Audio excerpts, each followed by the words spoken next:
జాతుల ఆధారంగా భారతదేశంలో తెగలను గుర్తించడం జరిగింది 1944లో. ఇందులో ఒక తెగగా మంగోలైళ్ళని గుర్తించారు. ఈ మంగోలైళ్ళు అనేవారు చైనా, మంగోలియా ప్రాంతాల నుంచి తూర్పు అలాగే ఉత్తర కనుమల ద్వారా భారతదేశంలోకి ఎంటర్ అయ్యారు అని చెప్పేసి నమ్ముతారు. సో వీరు మధ్యస్థమైనటువంటి హైట్ తోటి ఉంటారు. వీరికి సంబంధించి విశాలమైనటువంటి ముఖము, వాలు కనులు, ముఖంపై వెంట్రుకలను కలిగి ఉన్నటువంటి వారే మంగోలైల్గా గుర్తిస్తారు. వీరికి సంబంధించి మళ్ళీ 2 రకాలుగా వీరిని బైఫర్కేట్ చేయడం జరుగుతూ ఉంది మంగోలైళ్ళని.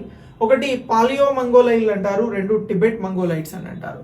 పాలియా మంగోలైళ్ళు ఎక్కడ కనబడతారు మనకి అని అంటే అస్సాం, మేఘాలయ, మిజోరాం, నాగాలాండ్, మణిపూర్ లో కనబడతారు. టిబెట్ మంగోలైట్స్ మనకి సిక్కిం, అరుణాచల్ ప్రదేశ్, భూటాన్, లడక్ ప్రాంతాలలో కనబడతారు. సో ఇలా మంగోలైళ్ళకి సంబంధించి భారతదేశంలో జాతుల ఆధారంగా తెగలను గుర్తిస్తే మంగోలైళ్ళను మీరు గుర్తిస్తారని అంటే ఎస్ గుర్తిస్తాము అని చెప్పాలి. మంగోలైళ్ళు 2 రకాలుగా బైఫర్కేట్ చేయబడిరు. పాలియో మంగోలైళ్ళు, టిబెట్ మంగోలైళ్ళు అని చెప్పేసి ఆన్సర్ ఇవ్వాల్సి ఉంటుంది. సో ఇలా మీరు ఆన్సర్ చేయగలిగితే మీ ఆన్సర్ అనేది సరైనటువంటి ఆన్సర్ అవుతుంది. మీకు 1 మార్క్ వస్తుంది కాంపిటేటివ్ ఎగ్జామ్స్కి సంబంధించి.